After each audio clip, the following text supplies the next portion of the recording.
ዛሬ ባለፈው ከሁለት ሳምንት በፊት የጀመርነው ትምህርት ነበር ስለ ኃጢአት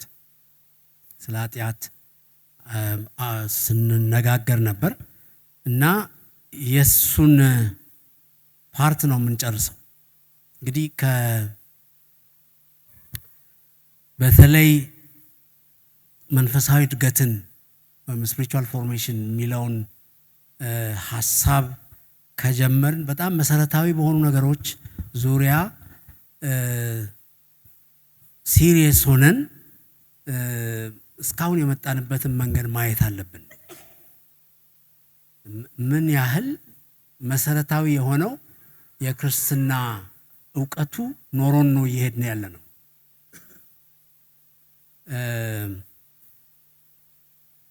አንዳንድ ጥቅሶችን ማወቃችን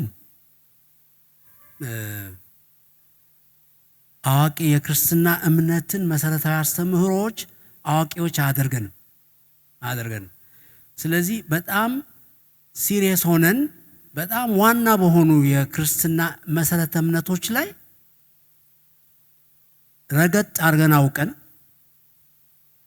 ሕይወታችንንም ፈትሸን እስካሁን የመጣንበትን አይተን መስተካከል ያለባቸውን ነገሮች አስተካክለን የከሰርንባቸውን ነገሮች ቆም ብለን መዝነን ክርስትናን መኖር እንደሚገባን ልንኖር ያስፈልጋል። ምክንያቱም ይህ የመጨረሻው ዘመን ነው። ስለዚህ ይላቸዋል 10ቱ ቆነጃጅት አይደል? እነኚህ ሰዎች ክርስቲያኖች ናቸው። 5ቱ ተዘጋጅተዋል፣ 5ቱ አልተዘጋጁም። 5ቱ ዘይት አላቸው፣ 5ቱ የላቸው። 10ሩም የጌታን መምጣት ይጠብቁ ነበር፣ ግን 10ሩም አልገቡም። 10ሩም ወደ በጉ ሰርግ መግባት እድል አላገኙም። 5ቱ አገኙ፣ 5ቱ ሳያገኙ ቀሩ። ለምን ሲባል የተዘጋጁ አልነበሩም። እውነተኛውን ነገር ያወቁ አልነበሩም። ስለዚህ ይሄ በጣም መሰረታዊ ነገር ነው። ስለ ተሐድሶ ነው እየተማርን ያለ ነው። ተሐድሶ ደግሞ መሰረታዊውን ዕውቀት ከማወቅ ጋር ነው። ማለትም እግዚአብሔር ያስቀመጠልንን እንድንኖርበት የሰጠንን ትክክለኛ የሆነ መጽሐፍ ቅዱሳዊ እውነትን ከመረዳት ጋር ነው። በኃጢአት ውስጥ እየኖርን ተሐድሶን መጠበቅ አንችልም። ዛሬ በጣም ሕዝቅኤል ላይ ደርሻለሁ። ሕዝቅኤልን ነው ማነበው እና የሚገርም ማለት ነቢያቱ የሚናገሩት እግዚአብሔርና ሕዝቡን አፋተው ማለት ነው። እግዚአብሔር ሕዝቡን የሚጠብቀው አንድ ቦታ ነው፣ እነሱ ያሉት ሌላ ቦታ ነው። ሰላም በሌለበት ሰላም ነው የሚሰበከው። ብልጽግና በሌለበት ብልጽግና ነው የሚሰበከው። እውነት በሌለበት እውነት ነው የሚሰበከው።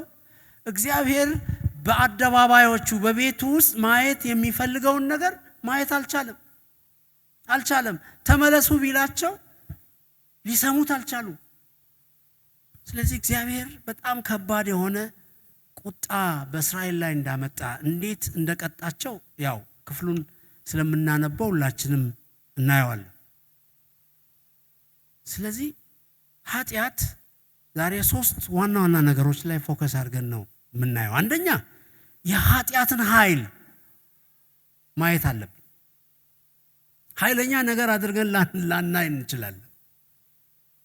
ኃጢአት ኃይል አለው። ሌላው የኃጢአት መድኃኒት አለ። ሶስተኛው በኃጢአት ላይ እንዴት ነው ድል አድርገን መኖር የምንችለው? እንዴት ነው ድል መንሳት የምንችለው ኃጢአት? የኃጢአት ኃይል ስንል የሰውን ባህሪ የመቆጣጠር ችሎታ፣ ከእግዚአብሔር የመለየት አቅም፣ ቤዛነትን፣ መለኮታዊ ጣልቃ ገብነትን የሚሻ ጉዳይ መሆኑ ነው። ማለት ዝም ብሎ በቃ ኃጢአት ኃይል አለው፣ ይቆጣጠራል ሰውን፣ ከእግዚአብሔር ይለያል ሰውን። እግዚአብሔር ለሰው ልጅ ካለው ዓላማ ያስወጣል። ኃጢአት አስቶ ከእግዚአብሔር መንገድ ያስወጣል። ስለዚህ ኃጢአት ምንድነው ካል አጥፊ ተጽዕኖን የሚያመጣ ነገር ነው። ኃጢአት የሰውን ዘር ሁሉ ሚነካ፣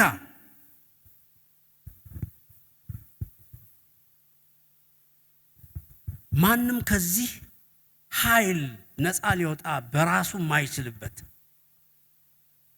ከአዳምና ከሔዋን ውድቀት በኋላ በሰው ልጅ ሁሉ ላይ የተከሰተ ወደ ዓለም ሁሉ የገባ መንፈሳዊ ሞትን ከእግዚአብሔር መለየትን ያስከተለ ነገር ነው ኃጢአት። ስለዚህ ኃጢአት ቀላል ነገር አይደለም። ቀልደን የምንኖርበትም ኢሹ አይደለም ኃጢአት። እግዚአብሔርን ዋጋ ያስከፈለ ነገር ነው ኃጢአት። ለሰው ልጅ እግዚአብሔር ስላለው ፍቅር ማለት ነው። ስለዚህ ዘፍጥረት 3 ኃጢአት እንዴት ወደ ዓለም እንደገባ ይነግረናል። እግዚአብሔር ከተናገረው፣ እግዚአብሔር ካስተማረው፣ እግዚአብሔር ለሰው ልጅ ከሰጠው ምሪት ውስጥ ሰው ወጥቶ የራሱን ነፃ ምርጫ ተከትሎ፣ እግዚአብሔር ማንንም አያስገድድም። እግዚአብሔር አንዳንድ ሰዎች ምን ይላሉ? እግዚአብሔር ለምንድን ነው እንደዛ ያደረገው? መጀመሪያ ያንን ዛፍ እዛ ነው ፈጥሮ ባይተክል ሰው እንደሚወድቅ አያውቅም? እግዚአብሔር ያውቃል። ስለዚህ እያወቀ ለምን ሰውን ፈተና ውስጥ ይከታል? ያችን ዛፍ አሁን እግዚአብሔር እዛ ባይተክል እኮ ሰው አይወድቅም ነበር ይሉ ሰዎች አሉ። ሌላው ምንድን እግዚአብሔር በሁሉ ቻይነቱ በቃ አንዴ ምሪያቸዋለሁ ለምን አይልም? እንደዛ ብሎ ነገርን ሁሉ ቢጠቀልለው አይሻልም ነበር ወይ? ይሄን ሁሉ እግዚአብሔርን ዋጋ አላስከፈለም ወይ?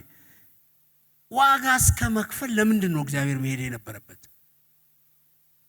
ያውም ደግሞ አንድያ ልጅን የሚያክል ነገር ነው እግዚአብሔር የከፈለው። በራሱ ሁሉ ነገር ማስተካከል የሚችለውን ነገር ነው እግዚአብሔር አድርጎ ትልቅ ዋጋ ያስከፈለው ይላሉ።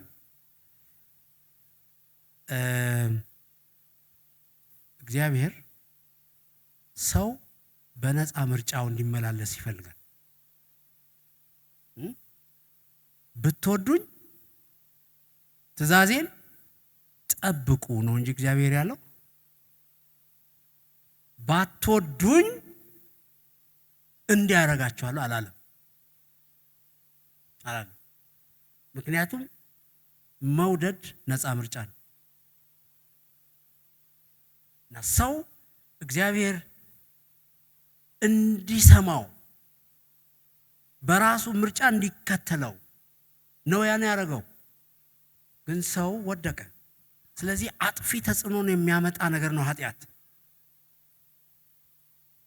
ያ ብቻ አይደለም፣ ተፈጥሮን የሚያበላሽ ግንኙነት ነው ኃጢአት። ኃጢአት የሰውን ተፈጥሮ በማበላሸት ወደ ሞራላዊና ስነ ምግባራዊ ውድቀት ሰውን ያመጣ ነገር ነው ኃጢአት። በሰውና በእግዚአብሔር መካከል ግድግዳ የሆነ መልካሙን ግንኙነት ያበላሸ ግድግዳ ፈጥሮ የእግዚአብሔርና የሰውን ግንኙነት የሰበረ ኃይል አለው ኃጢአት። ያ ብቻ አይደለም፣ ኃጢአት ባሪያ ያደርጋል።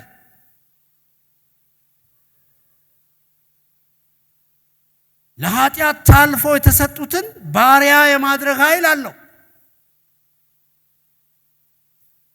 ኃጢአትን የሚለማመድ ሁሉ የኃጢአት ባሪያ ነው ይላል ዮሐንስ ወንጌል ምዕራፍ 8 ቁጥር 34 ላይ። ኃጢአትን የሚያደርጉ የኃጢአት ባሮች ናቸው ይላል። ባሪያ ያደርጋል ኃጢአት። ኢየሱስም እንዲህ ሲል መለሰላቸው፣ እውነት እላችኋለሁ ኃጢአት የሚያደርግ የኃጢአት ባሪያ ነው። ስለዚህ ኃጢአትን በመጽናት ካልተቃወምን በእርሱ ቀንበር ስር መውደቃችን አይቀርም። ስለዚህ ባሪያ ያደርገናል።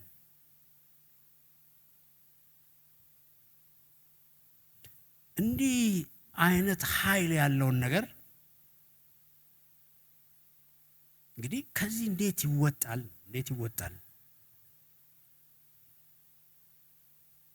እንዴት እንደሚወጣ በሁለተኛው ክፍል የምናየው ነው።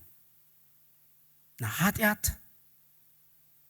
ጥንቃቄን ያስፈልጋል። ከተፈቀደለት የትኛውንም የህይወት ክፍል የመቆጣጠር፣ ስር የመስደድ፣ የማጥፋት ኃይል አለ።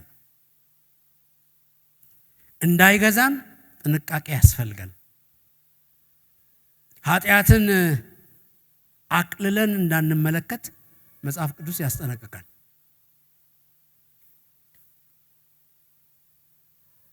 እግዚአብሔር ቃየልን ምንድነው ያለው? ለምን ተናደድህ? ለምን ፊትህ ጠቆረ? መልካም ብታደርግ ተቀባይነት አታገኝምን? መልካም ባታደርግ ግን ኃጢአት በደጅህ ታደባለች። ልታሸንፍህ ትፈልጋለች፣ አንተ ግን ንገስባት። ልትነክስብህ ትፈልጋለች። ስለዚህ ያንተ ኃላፊነት በእርሷ ላይ መንገስ ነው እግዚአብሔር አለ። ግን ቃየል በኃጢአት ላይ ለመንገስ አልፈለገም፣ ኃጢአት ነገሰበት። ስለዚህ ይሄ ለሰው ሁሉ የተሰጠ ሕግ ነው። ይሄ ኃጢአት አለ በምድር ላይ ከእግዚአብሔር የሚለይ። በቤተ ክርስቲያን ውስጥ በቤቱ ውስጥ የተመላለስን ሊነክስብን ይችላል። ኃጢአት ካልነገስንበት፣ ካልተቆጣጠር ነው።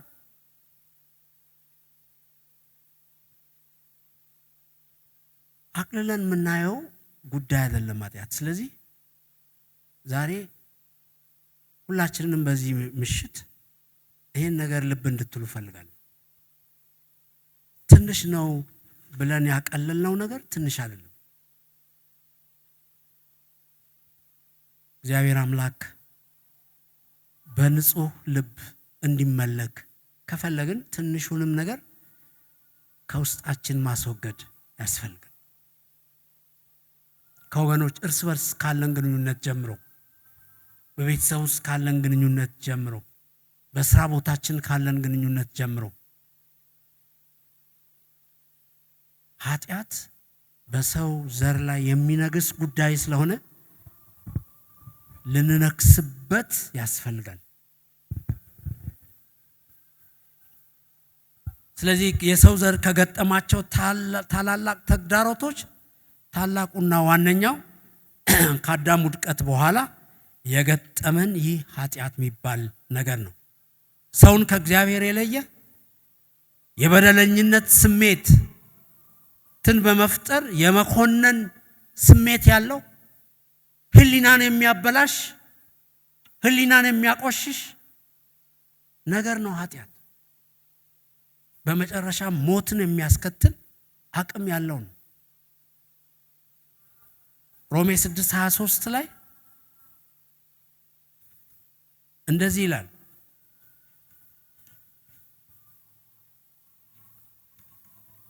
ሮሜ ምዕራፍ 6 ቁጥር 23 የኃጢአት ደሞዝ ምንድን ነው?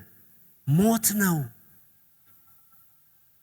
የእግዚአብሔር የጸጋ ስጦታ ግን በክርስቶስ ኢየሱስ በጌታችን የዘላለም ሕይወት ነው። ኃጢአት ምንን ያመጣል ነው የሚለው? ሞትን ያመጣል። ኃጢአት ይገላል። ኃጢአት በስጋ ይገላል። ኃጢአት በመንፈስ ይገላል።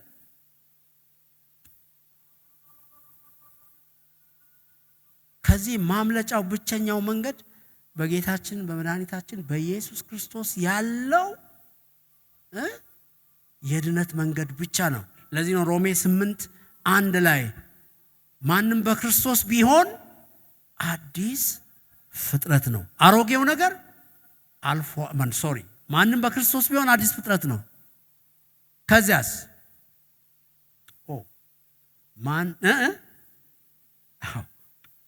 እንግዲህ በኢየሱስ ክርስቶስ ላሉት አሁን ኩነኔ የለባቸውም ይልና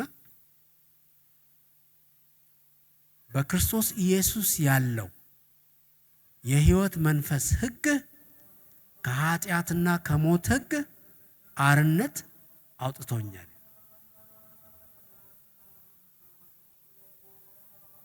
ኩነኔ የለበትም ብሎ ዝም ብሎ አውጆ ብቻ አይደለም የተወው። ከኩነኔ ያወጣው ነገር ምንድነው ነው? ከኩነኔ ነፃ ያወጣው ነገር ምንድነው? ከኩነኔ ነፃ ያወጣው ነገር በክርስቶስ ኢየሱስ ያለው የሕይወት መንፈስ ሕግ ነው። ይህ ሕግ ምን አደረገ? ከሞትና ከኃጢአት ሕግ ሰውን ነፃ አወጣ። ስለዚህ ብቸኛ መንገዱ ያ ነው። እርሱም የክርስቶስ ምንድነው? መስቀል ነው። በመስቀሉ ላይ የተሰራው ስራ ነው። ስለዚህ መድኃኒቱ ምንድነው ስንል መድኃኒቱ 4 ነገሮችን ከሮሜ ምዕራፍ 3 ላይ ፈጠን ብለን እናያለን። ሮሜ ምዕራፍ 3 ላይ 21 ጀምሮ እስከ 25 ያለውን አነባለሁ እስከ 26። አሁን ግን በሕግና በነቢያት የተመሰከረለት የእግዚአብሔር ጽድቅ ያለ ሕግ ተገልጧል።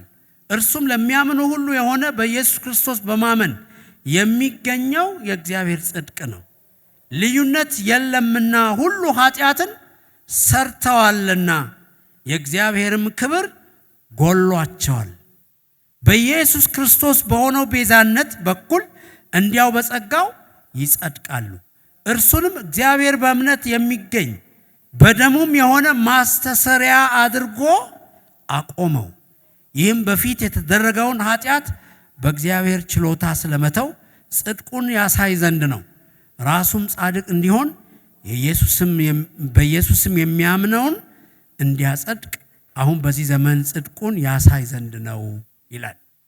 እዚህ ጋር እግዚአብሔር ከኃጢአት እኛን ነፃ ያወጣበት ዋናው መንገዱ የክርስቶስ ሞትና መስቀሉ መሆኑን ያሳየናል። ይሄ ክፍል ለምንድን ነው እንደዛ የሆነው? ቁጥር 23 ሁሉን የሚያገናኝ ነው። ቁጥር 23 ምንድን ነው የሚለው? ሁሉ ምን አድርገዋል? ኃጢአትን ሰርተዋል። ስለዚህ ምን ሆነዋል? የእግዚአብሔር ክብር ጎሏቸዋል። ስለዚህ ወደ ምዕራፍ 3 መጀመሪያ ላይ ስትሄዱ ጻድቅ የለም አንድስ እንኳ ይላል። የለም። ምክንያቱም በራሱ መዳን የሚችል ማንም የለም። ለድነቱ ማዕከል የሆነው ነገር ምንድነው? የክርስቶስ መስቀል ነው። በክርስቶስ መስቀል ላይ ምን ተሰራ? የክርስቶስ ደም ፈሰሰ። የክርስቶስ ደም መፍሰሱ ምን አስከተለ? አሁን ባነበብነው ክፍሉ 3ቱን ታያላችሁ። አንደኛው ጸደቅን ይላል።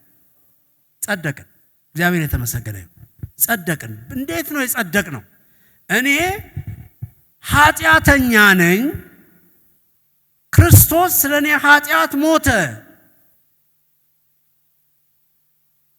ብዬ ክርስቶስን የተቀበልኩ ጊዜ የእርሱ ጽድቅ ወደ እኔ፣ የኔ ኃጢአት ወደ እርሱ ሄደ። ለዚህ ነው ሁለተኛ ቆሮንቶስ ምዕራፍ 5 ኃጢአት ያላወቀውን እርሱን ምን አደረገው? ስለኛ ምን አደረገው? ኃጢአት አደረገው። የኛ ኃጢአት ወደ እርሱ፣ የእርሱ ጽድቅ ወደኛ። ስለዚህ ልዋጭ ተከናወነ መስቀል ላይ ተለዋወጥን። እግዚአብሔር የእርሱን ጽድቅ በእኛ ላይ አኖረ፣ የእኛን ኃጢአት በልጁ ላይ አኖረ። ስለዚህ ጽድቅ ጸደቅን፣ በእምነት በሆነ ቤዛን ጸደቅን ይላል። ጸደቅን። የጸደቅነው በልዋጭ ነው። ዝም ብለን ጸድቀን አልተገኘንም። ስንወለድም እንደውም ዳዊት ምን ይላል? ከእናቴ ማህፀን ጀምሮ ኃጢአተኛ ነኝ ይላል። ኃጢአተኞች በልዋጭ ጸደቁ፣ የክርስቶስ ደም ስለፈሰሰ። ስለዚህ ጸደቅን። ሁለተኛ እዚህ ክፍል ላይ የምናየው ቤዛነት፣ በክርስቶስ በሆነው ቤዛነት ይላል። ቤዛነት ምንድን ነው? ጽድቅ የፍርድ ቤት ቋንቋ ነው። ቤዛነት የገበያ ቋንቋ ነው። መገዛዛት ነው። እርሱ ቆሮንቶስ ምን ነው የሚለን? በዋጋ ተገዝታችኋል። ተገዛን፣ ገዛን። እርሱ በገዛ ደሙ በገዛ ሞቱ ገዛን። ሲገዛን የራሱ አደረገን፣ የእርሱ ሆንን። የማንም አይደለንም። እንደፈለግን እንድንኖር አልተጠራንም። የክርስቶስን ጽድቅ እንድንኖር ተጠርተናል። ለምን? በዋጋ ተገዝተናል። ቤዛነቱ በዚህ መልኩ ነው የተከናወነው። ቤዛችን ሆኖ ነው ያዳነን።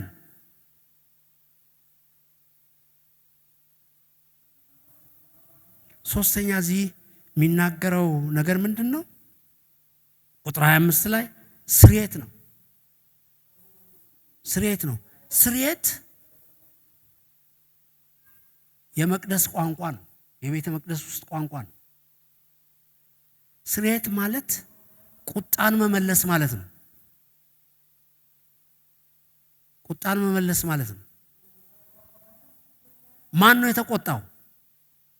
እግዚአብሔር ነው የተቆጣው። እግዚአብሔር ለምንድን ነው የተቆጣው? በሰው ልጅ መውደቅና ኃጢአት ምክንያት ነው የተቆጣው። ስለዚህ የእግዚአብሔር ጽድቅ ወደኛ እንዲመጣ እግዚአብሔር ምን ማድረግ ነበረበት? በብሉይ ኪዳን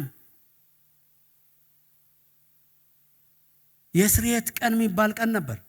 ዘሌዋውያን ምዕራፍ 16 ላይ ስታነቡ የስርየት ቀን የሚባል ቀን አለ። ምንድነው ይሄ የስርየት ቀን ሲባል? እስራኤላውያን በዓመቱ ውስጥ ያደረጉትን የበደሉትን በደል ሁሉ በእግዚአብሔር ፊት የሚናዘዙበት ዕለት ነው። ካህኑ በዓመት አንዴ ወደ ቅድስተ ቅዱሳኑ ገብቶ የሕዝቡን ኃጢአት የሚያስተሰርይበት ቀን ነው። እንዴት ነው የሚሆነው? መጀመሪያ የራሱን ስለ ራሱ ኃጢአት፣ ምክንያቱም ሰው ነው፣ ካህን ስለሆነ እርሱ ኃጢአት የለበትም አይባልም። የአዳም ዘር ነው፣ እሱም ኃጢአተኛ ነው። ስለዚህ ስለ ራሱ ኃጢአት መስዋዕት ካቀረበ በኋላ ስለ እስራኤል ሕዝብ ኃጢአት መስዋዕትን አቅርቦ ደሙን ይዘው ወደ ቅድስተ ቅዱሳኑ ገብቶ በስርየት መክደኛው ላይ የበጉን ደም ያፈሳል። ምን ማለት ነው? የእስራኤልን ሁሉ ኃጢአት ይናዘዛል በእግዚአብሔር ፊት። እሱ ብቻ አይደለም የሚሆነው። አንድ ሌላ ፍየል ደግሞ ተጎትታ ትመጣለች። በዛች ፍየል ላይ እጁን ይጭናል። የእስራኤልን ሁሉ ኃጢአት በፍየሏ ላይ ይጭናል። ይናዘዛል፣ ይጸልያል። ያች ፍየል ተጎትታ ልትመለስ ወደማትችልበት በረሃ ትጣላለች። ምንድነው እንትኑ ሲባል የእስራኤልን ሁሉ ኃጢአት ተሸክማ ሄደች ማለት ነው። እዛ መድረክ እንትኑስ መገናኛ ድንኳን ውስጥ ቅድስተ ቅዱሳኑ ላይ በስርየት መክደኛው ላይ የሚፈስ ደም አለ። የሕዝቡን ኃጢአት ተሸክሞ ደግሞ በረሃ የሚጣል ፍየል አለ። እነኚህ ነገሮች ምንድናቸው? ሰው ከእግዚአብሔር ጋር እንዲገናኝ የሚደረጉ ጥረቶች ናቸው። የመስዋዕት ስርዓቱ ገና ዋና መስዋዕቱ እስኪገለጥ የመስቀሉ አንበሳ እስኪመጣ ሰውን ከእግዚአብሔር ጋር ያገናኝ የነበረው የእንስሳት ደም ነው። ለዚህ ነው ዕብራውያን ጻፊ ደም ሳይፈስ ስርየት የለም የሚለው። ስለዚህ ስርየታችን ሆኖ የእግዚአብሔር ቁጣ መላሽ ሆኖ ክርስቶስ ኢየሱስ በመስቀል ላይ ተሰቀለ። እዛ ላይ በፈሰሰው ደም እኔና እናንተ ስርየትን አገኘን። የእግዚአብሔር ቁጣ ከኛ ላይ ተነሳ። አንደኛ ዮሐንስ ምዕራፍ 2 ከ1 እስከ 2 ምዕራፍ 4 ቁጥር 10 ማየት ትችላላችሁ እንዴት ክርስቶስ ስርየታችን እንደሆነ።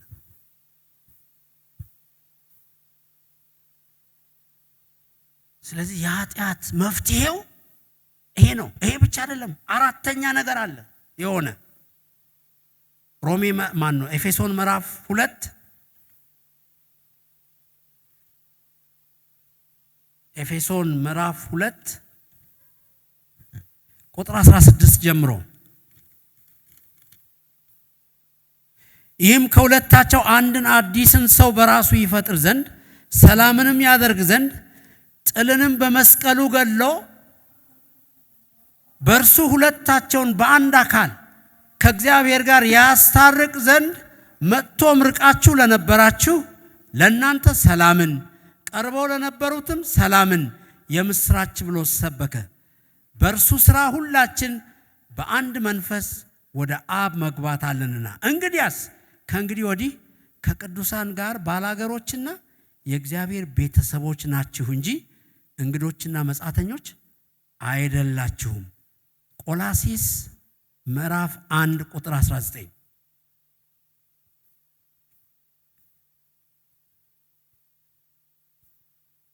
ቆላስይስ ምዕራፍ 1 ቁጥር 19 እግዚአብሔር ሙላቱ ሁሉ በእርሱ እንዲኖር በእርሱም በኩል በመስቀሉ ደም ሰላም አድርጎ በምድር ወይም በሰማያት ያሉትን ሁሉ ለራሱ እንዲያስታርቅ ፈቅዷል። እዚህ ጋር ምን ተፈጠረ? እርቅ ተፈጠረ። ከእግዚአብሔር ጋር እርቅ ተፈጠረ። እርቅ በእንዴት መጣ? በምን መንገድ ታረቀ? በምንድነው እግዚአብሔር ያስታረቀን? ዓለምን ብቻ አይደለም ፍጥረቱን ሁሉ እዚህ ጋር የሚናገረው በሰማይ ያሉትንም በምድር ያሉትንም ሁሉንም ከራሱ ጋር በምን በኩል ነው ያስታረቀው? በደሙ ነው ያስታረቀው፣ በክርስቶስ ኢየሱስ ደም። ከዚህ የተነሳ ቅድም ያነበረው የኤፌሶኑ ክፍል እናንተ አሁን ባላገሮች አይደላችሁ፣ ምንድናችሁ? የእግዚአብሔር ቤተሰቦች ናችሁ። ቤተሰቦች ናችሁ። ስለዚህ የመስቀሉ ላይ ስራ፣ በመስቀል ላይ የተፈሰሰው ደም፣ በመስቀል ላይ የተከፈለ ዋጋ እነኝን አራት ነገሮች አመጣልን። ጸደቅን፣ ቤዛነትን አገኘን፣ ስርየትን አገኘን፣ ታረቅን። የኃጢአት መፍትሄው የመስቀሉ ደም ነው። ከመስቀሉ ደም ውጪ ምንም አይነት መንገድ የለም እግዚአብሔርና ሰው የሚታረቁበት።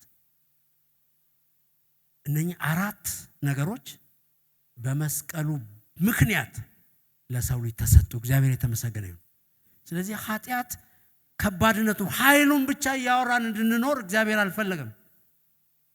እግዚአብሔር መፍትሄ አለው አለ። መፍትሄው ደግሞ የልጄ መስቀል ነው አለ። በመስቀሉ ላይ ልጄ ያፈሰሰው ደም ነው አለ። ደም ሳይፈስ ስርየት ስለሌለ፣ ስለዚህ ጸደቃችሁ በደሙ። ምክንያቱም የክርስቶስን የመስቀል ሥራ ስላመናችሁ ጸደቃችሁ። በእናንተ ላይ ያለውን ቁጣ ይህ ደም መለሰው። ስለዚህ ስርየትን አገኛችሁ። ተገዝታችሁ በዋጋ መጣችሁ። የእግዚአብሔር ቤተሰብ ሆናችሁ። እርቅ ተፈጠረ። እግዚአብሔር የተመሰገነ ይሁን። ስለዚህ እነኚህ አራቱ ነገሮች መፍትሄዎች ናቸው እግዚአብሔር በመስቀሉ ላይ የሰራቸው። ታዲያ በእንደዚህ አይነት መንገድ መተን እያለን፣ በእንደዚህ አይነት መንገድ ድነን እያለን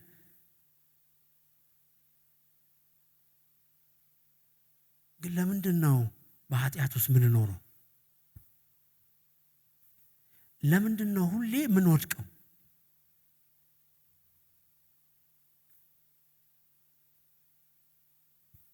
ብዙ ክርስቲያኖች በተደጋጋሚ ኃጢአት ሲታገሉ ይኖራሉ። ሱስ ውስጥ የሚገቡ ሰዎች አሉ። በድካም በውድቀት አዙሪት ውስጥ ሁሌ የሚንደፋደፉ ሰዎች አሉ።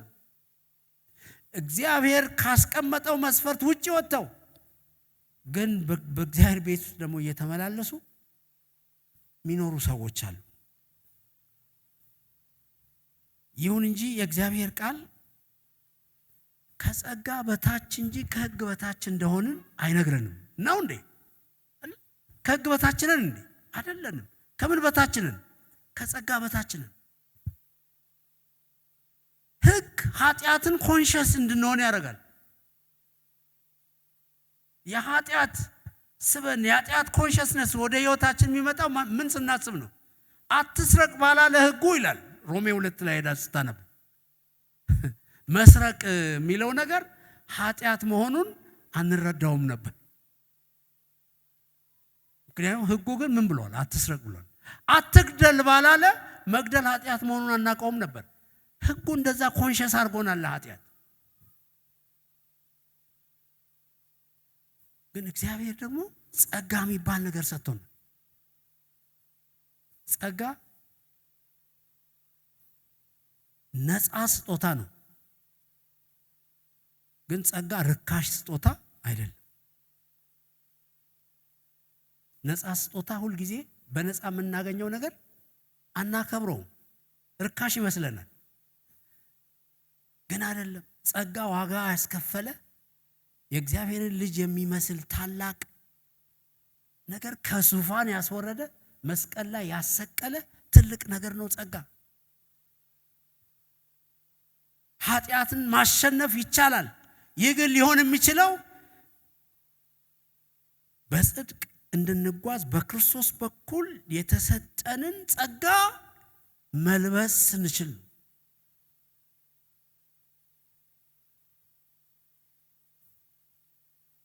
ያ ብቻ አይደለም። ኃጢአትን አሸንፈን እንድንኖር የተሰጡን መንፈሳዊ መርሆዎች አሉ። በእነኚህ መርሆዎች ላይ መጣበቅ ስንችል ነው ኃጢአትን ማሸነፍ እንችላለን። ምንድናቸው እነኚህ መርሆዎች? አንደኛው ከኃጢአት ኃይል በላይ የጸጋን ኃይል ማመን ነው። ኃጢአት ኃይል አለው ብለናል፣ ልክ ነው። ግን ከኃጢአት ኃይል በላይ የእግዚአብሔር ጸጋ የበለጠ ኃይል አለው። ጸጋ አማኞች ኃጢአትን በማሸነፍ በጽድቅ እንዲኖሩ የተሰጠ መለኮታዊ አስቻይ ጉልበት ነው። ኃጢአትን እምቢ እንድንል አቅም የሚሰጥ ነው ጸጋ። ቲቶ ምዕራፍ 2 ቁጥር 11 ላይ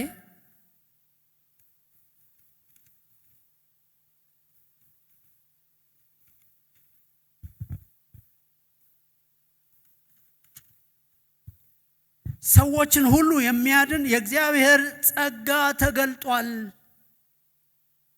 ይህም ጸጋ ኃጢአተኝነትን፣ ዓለማዊ ምኞትን ክደን የተባረከውን ተስፋችንን እርሱም የታላቁን የአምላካችንን የመድኃኒታችንን የኢየሱስ ክርስቶስን ክብር መገለጥ እየጠበቅን ራሳችንን በመግዛት በጽድቅ እግዚአብሔርን በመምሰል በአሁኑ ዘመን እንድንኖር ያስተምረናል። የጸጋን ጉልበት ነው እዚህ የምታዩት።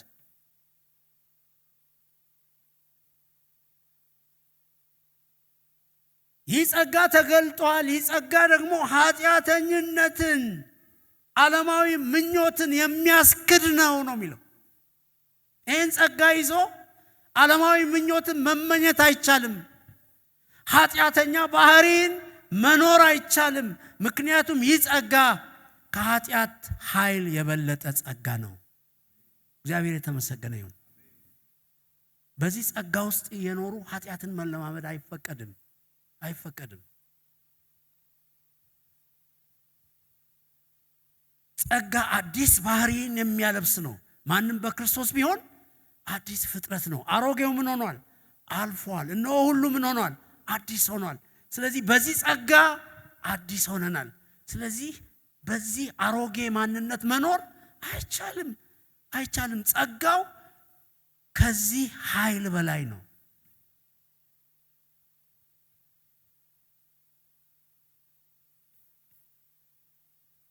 ሁለተኛው ኃጢአትን ለማሸነፍ በመንፈስ መመላለስ ያስፈልጋል። በኃጢአት ላይ ላለን የማሸነፍ ብቃት የእግዚአብሔር መንፈስ ዋናው ሚና ይወስዳል። ማንም ኃይለኛ ሊሆን አይችልም እግዚአብሔር በመንፈሱ ካላገዘንና ካልረዳን በስተቀር። ለዚህ ነው ገላትያ 5:16 ላይ ሥጋ በመንፈስ ላይ መንፈስ በሥጋ ላይ ሁሉ ጊዜ ይቃወማሉ ይላል። አንዱ ሌላውን ለማሸነፍ ማለት ነው። አንዱ ሌላውን ለመጣል ማለት ነው። አንዱ ሌላውን ከመስመር ለማስወጣት ማለት ነው። ሥጋ በመንፈስ ላይ ይነሳል፣ መንፈስ በሥጋ ላይ ይነሳል።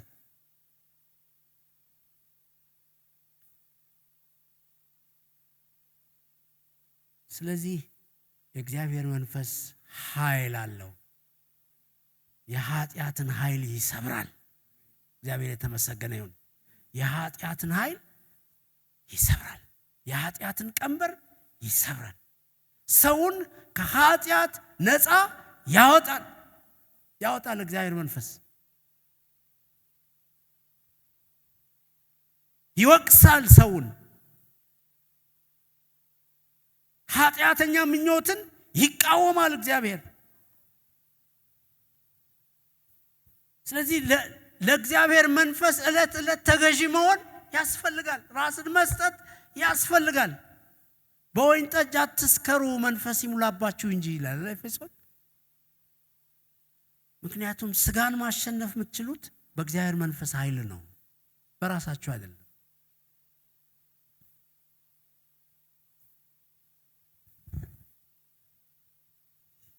ስለዚህ የእግዚአብሔር መንፈስ እግዚአብሔር የሰጠን ሁለተኛው መሳሪያችን ነው።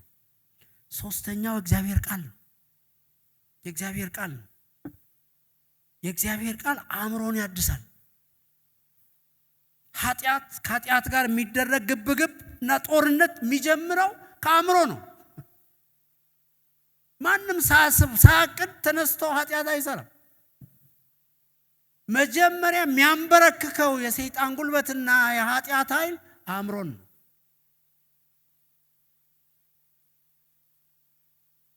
በአእምሮ ውስጥ ሁልጊዜ ጦርነት አለ። ይሄን ላድርግ አላድርግ፣ ይሄን ልወስን አልወስን፣ ይሄን ልስራ አልስራ፣ ልስረቅ አልስረቅ።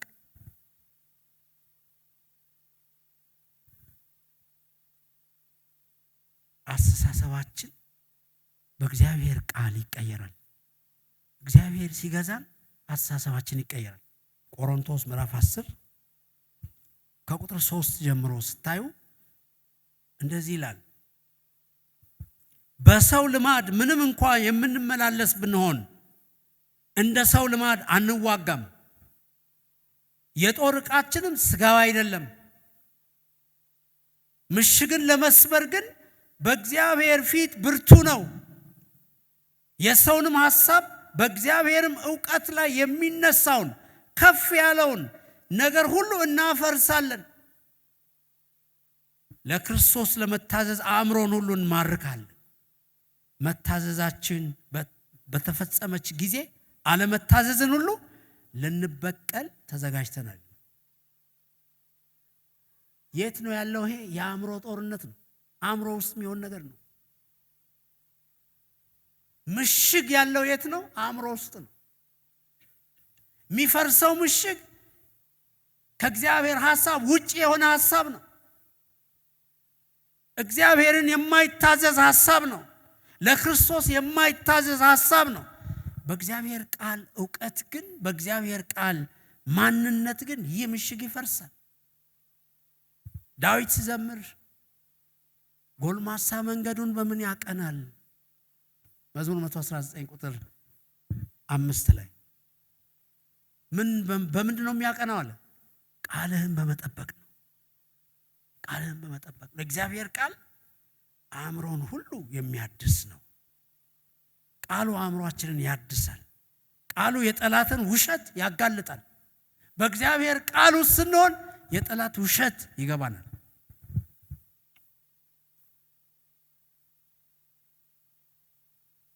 ቃሉን ማሰላሰል መንፈሳዊ ጥንካሬን ያመጣል። ስለዚህ በእግዚአብሔር ቃል ሁል ጊዜ በቃሉ ሁሌ መኖር፣ ቃሉን ማንበብ፣ ቃሉን ማጥናት፣ ቃሉን ማሰላሰል ለክርስቲያን በጣም አስፈላጊ የሚሆነው በድል ህይወት ለመኖር ብቸኛ መንገድ ስለሆነ ነው። ከእግዚአብሔር መንፈስና ከቃሉ ውጪ ጠላትን ድል ማድረግ አይቻልም። አራተኛው ጸሎት ነው። በእግዚአብሔር ፊት እግዚአብሔርን መፈለግ። ጸሎት ፈርሃ እግዚአብሔር እንዲሁም መንፈሳዊ ተጠያቂነትን በኃጢአት ላይ ድል መቀዳጀትን እጅግ አስፈላጊ የሆነ መሳሪያ ነው። ፈተናን ለማሸነፍ ትልቅ ጉልበት ነው ጸሎት።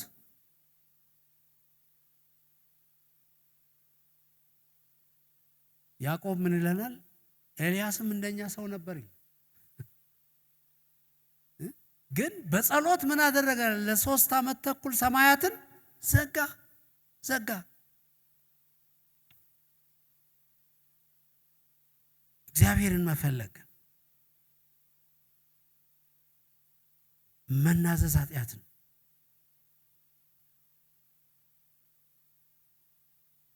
ራሳችንን በመንፈሳዊ ተጽዕኖ ውስጥ ማድረግ፣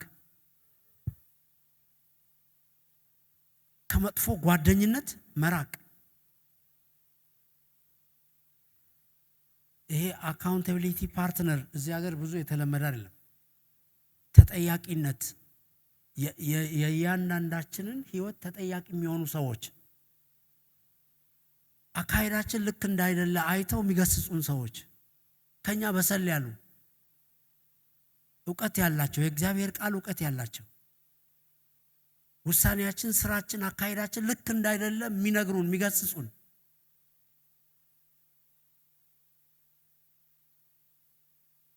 ዛሬ ሁሉን ነገር በራሳችን ነው መጨረስ የምንፈልገው።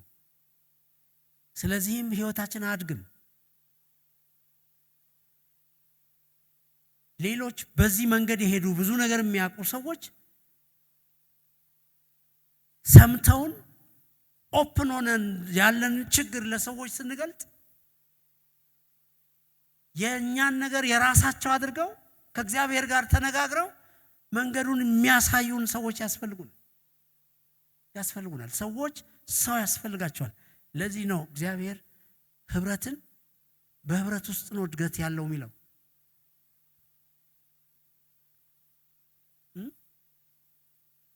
መንፈሳዊ ተጠያቂ የሚሆን ሰው ያስፈልጋል ለኛ።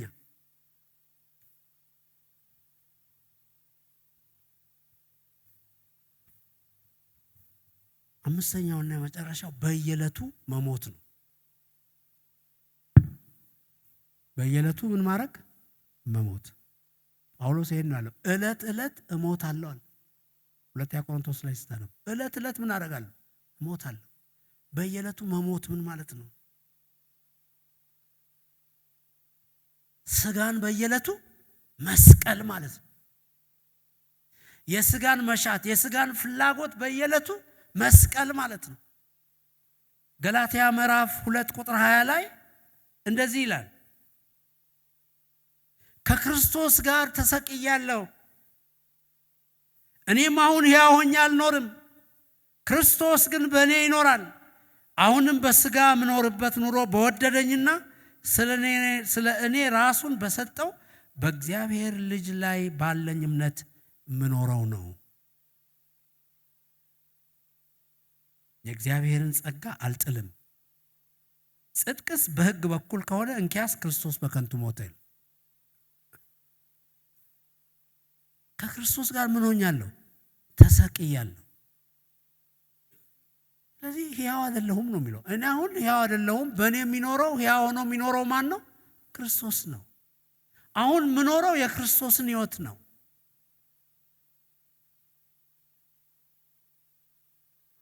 ስለዚህ በየዕለቱ ራሳችንን እንሰቅላለን ወይ?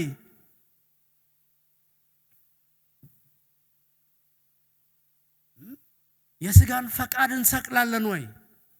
የስጋን መሻት እንሰቅላለን ወይ? አስተሳሰቡን እንሰቅላለን ወይ? በቃሉ ኃይል እንመታዋለን ወይ? በመንፈስ ቅዱስ ጉልበት እንገስጸዋለን፣ እንይዘዋለን ወይ? ክርስቶስ በእኛ ሕይወት ውስጥ ገኖ ይወጣል ወይ?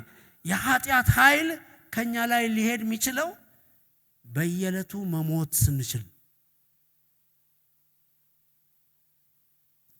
እንዳይነክስብን ስንከለክለው፣ በሌላ የነገሰ ሌላ ጌታ አለ ማለት ስንችል፣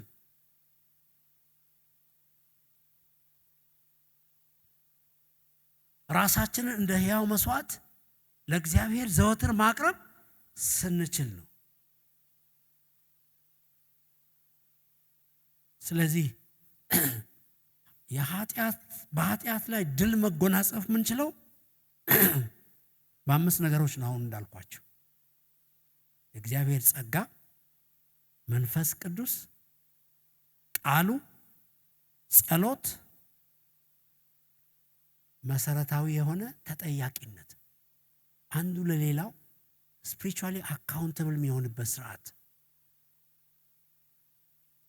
እና በየዕለቱ መሞት በክርስቶስ። ይሄ ሲሆን ኃጢአት ላይ ድል እናደርጋለን። የድል ህይወት መኖር እንችላለን። ስለዚህ ስለ ኃጢአት እያወራን ስለ ኃጢአት እየተነጋገርን ዝም ብለን ህይወትን መምራት አንችልም። እርምጃ መውሰድ ይኖርብናል። ዛሬ የተነሳን እርምጃ መውሰድ ይኖርብናል። ምንድነው እየነገሰብኝ ያለው? ልነክስበት ሲገባኝ ያነገስኩት ነገር ምንድነው? የእግዚአብሔርን ህልውና ከውስጤ እየወሰደ ያለው ነገር ምንድነው?